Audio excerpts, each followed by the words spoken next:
Et salut à tous, on se retrouve à Beaufort dimanche, grand soleil. Donc bon, dans cette prépa marathon, ça faisait du bien de pouvoir ressortir les baskets et puis aller courir un peu sur la neige là aujourd'hui. Je vais en profiter pour prendre l'air.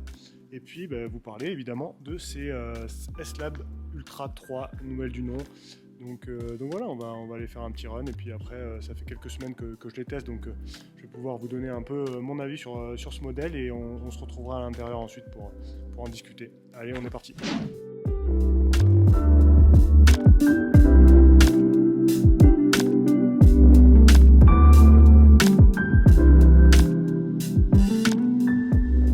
Un modèle iconique, hein. C'est le modèle développé avec François Daen, un peu la star de l'Ultra Trail. C'est un peu aussi le modèle qui s'est construit un peu en comparaison avec la Sense, qui elle pour le coup a été plutôt développée avec Kilian. C'est un peu voilà, les deux grandes chaussures chez Salomon, même s'il y a plein d'autres modèles, mais voilà, c'est un peu les modèles phares. Cette S-Lab Ultra, bon là la troisième du nom, elle est quand même très portée, hein. Dès qu'on se déplace un peu sur les trails, un peu toutes les distances et notamment sur Ultra, on la voit beaucoup. Donc voilà, je pensais que c'était quand même assez important de tester ce modèle et de vous en donner un peu mon retour. Moi, à titre perso, voir autant de gens la porter, forcément ça m'a donné aussi envie de la tester. C'est assez naturellement que je me suis tourné vers cette chaussure. Alors pour continuer cette introduction, c'est vrai que moi et Salomon, ça n'a pas toujours été une histoire d'amour. Alors ceux qui me suivent depuis quelques mois, quelques années, ils savent, il y a assez peu de vidéos en fait sur Salomon, sur les produits Salomon sur la chaîne. Il y a plusieurs raisons à ça. La première, elle est assez simple, hein, c'est que j'ai pas eu un accès très facile aux produits. La seconde, elle est plus liée à mon intérêt personnel pour la marque. Alors moi, j'ai été un grand fan à mes débuts en trail de Salomon, comme beaucoup de monde, je pense. C'est-à-dire que voilà, il y avait un peu le côté fanboy. On avait envie de porter un peu ce que portaient les gens qui nous faisaient rêver, donc j'avais un peu ce côté-là. Puis après, je me suis longtemps détourné de la marque, plutôt pour aller voir un peu ce qui se faisait un peu ailleurs, pour essayer de sortir un peu de ce mainstream, même si bon, je suis allé chez des marques aussi assez mainstream, mais puis finalement, j'y reviens petit à petit. J'ai testé les S-Lab Sense 7 SG, si je dis pas de bêtises, et puis j'ai eu d'autres modèles aussi. Alors récemment, il y a les Sense Ride 3 qui me font beaucoup de l'œil, qui sont super, paraît-il. Et puis voilà, c'est vrai que cette année, la gamme S-Lab a connu un renouvellement un peu plus important avec des modifications un peu plus profondes de leur modèle. D'habitude, c'était juste on changeait le nom quoi, globalement, et là, cette année, c'est vrai qu'on a passé un petit cap à ce niveau-là. Ajoutez à cela que j'ai eu des bons échos en interne de gens qui testent les produits chez Salomon, qui donnent un peu des retours avant que les produits sortent pour voilà, un feedback, pour essayer de développer la chaussure. Et ça fait quelques mois maintenant que j'ai des très bons retours sur cette chaussure, donc j'avais envie aussi de la tester. Et ça fait quelques semaines maintenant que je la teste, donc je pense que je peux vous donner un bon retour dessus. Commençons donc par les points positifs, hein. Je parlerai un petit peu des points négatifs plus tard. Déjà le confort et le fit de la chaussure. C'est vrai que moi je suis assez fan de ce fit plutôt proche du pied, même si c'est beaucoup moins proche que sur la gamme S-Lab Sense. Il y a un rapport entre confort et précision de l'appui qui est assez remarquable, je trouve, sur cette S-Lab Ultra 3. On a un pied qui est à la fois très bien maintenu, à la fois le chausson est confortable, on est bien à l'intérieur, notamment grâce à cette guêtre là qui enveloppe un peu le pied. Et ça permet d'avoir une chaussure qui est super joueuse sur les terrains techniques, en descente. On prend vraiment énormément de plaisir avec cette chaussure, je trouve, et tout en gardant quand même beaucoup de confort, ce qui est important pour une chaussure destinée plutôt à la longue distance. Je trouve que le rapport sur des chaussures d'ultra, c'est assez rare d'avoir ce type de profil de chaussure. Là-dessus, c'est un super bon point, je trouve. Après, toute proportion gardée, c'est une chaussure qui reste quand même assez dynamique, hein, en fait, pour une chaussure d'ultra, que si je la compare à d'autres modèles sur le marché, chez Oka ou chez d'autres marques encore, celle-là, ça fait partie pour moi des chaussures longue distance qui sont les plus dynamiques. Vraiment bien, drop de 8 si je dis pas de bêtises, et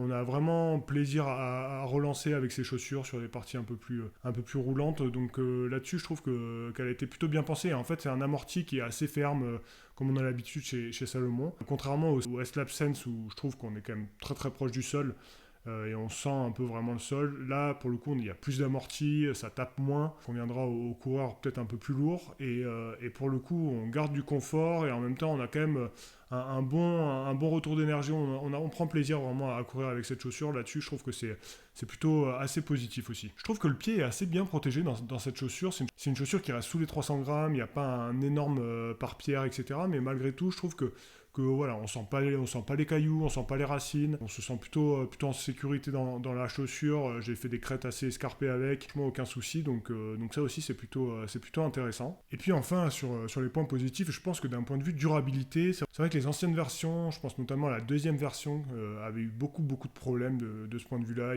Il y avait des ailettes qui ont disparu, qui se déchiraient, ce genre de choses. Ça, je pense qu'ils ont fait des progrès là-dessus. Le mesh m'a l'air plutôt résistant, il est assez épais quand même, mine de rien. Je pense que c'est une chaussure qui va quand même vraiment bien durer dans le temps. Et c'est quand même intéressant pour une chaussure qui coûte 180 euros, d'avoir une chaussure qui dure un peu, et surtout pour une chaussure qui est destinée aux longues distances, c'est quand même important. Alors vous le voyez, j'ai quand même beaucoup de points positifs, et puis en fait sur des points essentiels, que ce soit le confort, que ce soit le dynamisme, c'est des points qui sont super intéressants. Mais il y a aussi des points négatifs, certains points en fait que je retrouve un peu à chaque fois chez Salomon. Alors je vais commencer par les lacets. Si vous me suivez sur Instagram, vous l'avez vu, j'ai posté une story il y a quelques semaines à ce propos. Moi je suis pas fan du tout du quick lace, je trouve que c'est pas très confortable. Alors ça a le mérite de s'enfiler rapidement, mais mis à part ça, je trouve que c'est pas très confortable. Il y a souvent un point un peu de friction, je trouve, sur le coup de pied. Voilà, moi je suis pas fan de ça. J'ai enlevé le quick lace pour mettre des lacets classiques. Ça c'est un choix perso, donc en fait j'ai un peu réglé le problème. Et en fait depuis que j'ai fait ça, je trouve que ça va quand même mieux. J'arrive à mieux serrer, à serrer plus à ma guise en tout cas. Je trouve qu'avec le quick lace c'est toujours trop serré. Ça c'est un des premiers points qui revient sur beaucoup de modèles Salomon forcément. Ensuite, le défaut de la qualité de ce chausson un peu avec la guêtre que je vous expliquais tout à l'heure, qui permet de vraiment bien protéger le pied, et puis qui permet aussi, je ne l'ai pas évoqué, mais d'éviter qu'il y ait des choses qui rentrent dans la chaussure par le haut. Ça c'est quand même aussi super intéressant. Ça permet d'avoir ce pied qui est vraiment bien maintenu. Le problème c'est que voilà, on a quelques difficultés, je trouve, à l'enfiler la chaussure. Alors ça peut être un peu gênant. Bon, c'est pas rédhibitoire, évidemment, on va prendre un peu plus de temps à l'enfiler, c'est tout. Mais voilà, c'est sûr que c'est quand même un petit défaut. Je me demande, sur des plus de 10 heures de course, comment ça évolue. Est-ce que le pied, s'il a tendance un peu à gonfler, comment ça évolue au niveau de ce chausson qui maintient vraiment bien le pied, qui englobe bien le pied. À voir, je l'ai pas testé moi sur aussi longtemps, donc je peux pas vous donner un retour là-dessus, mais je m'interroge un petit peu.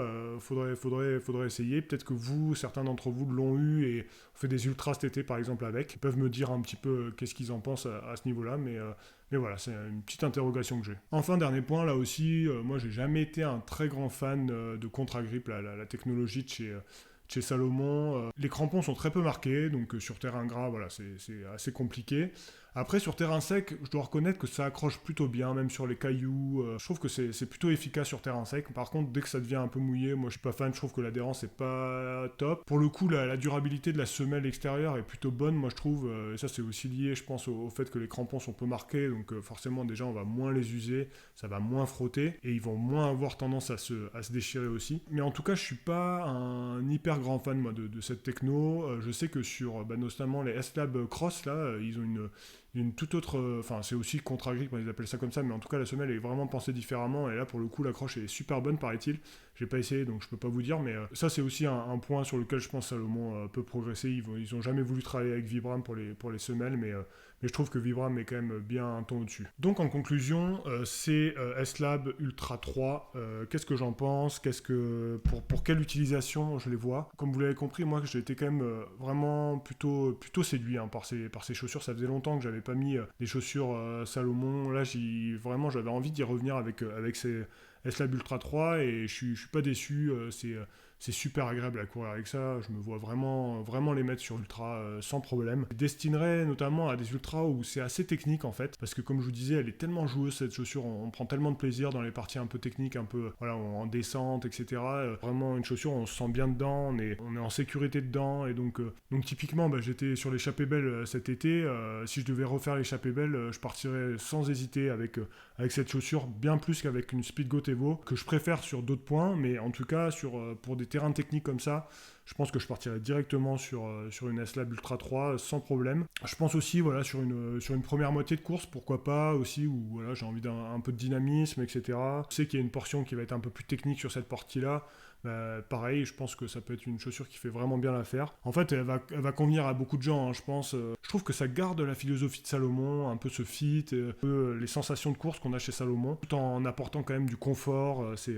c'est quand même un super produit, hein, faut le dire, c'est un produit qui coûte cher, hein. Par contre, 180 euros, on est dans le haut de gamme, hein, mais maintenant, j'ai envie de dire qu'il y a un peu une inflation, j'ai l'impression, des prix au niveau des chaussures, notamment les chaussures pour longue distance, donc finalement, 180 euros aujourd'hui, c'est presque devenu pas la norme, mais je veux dire, c'est moins choquant qu'il y a encore quelques années. Peut-être malheureux, mais bon, c'est un peu le constat qu'on peut faire. Donc non, moi je conseille vraiment cette S-Lab Ultra 3. Là, j'ai été séduit par Salomon, je trouve qu'ils ont fait vraiment du bon boulot sur ce produit-là. C'est comme ça que se conclut cette vidéo sur la S-Lab Ultra 3. On se retrouve très vite. Comme je vous disais dans la vidéo précédente, on va enchaîner un peu plus vite. Là, ces temps-ci, j'ai plein de choses à vous parler, donc on reste connecté. On va bien sûr parler de l'objectif marathon, hein, c'est un peu le fil rouge de tout cet hiver, mais voilà, de temps en temps, je vais aussi vous placer quelques vidéos comme ça de plus trail, parce que y a plein de gens, hein, qui continuent à courir en trail et qui préparent aussi 2021, donc ça reste super intéressant, et puis moi aussi, c'est quand même mon ADN de base. Mais d'ici là, courez bien, amusez-vous bien sur les sentiers, et puis prenez soin de vous. Allez, ciao à tous.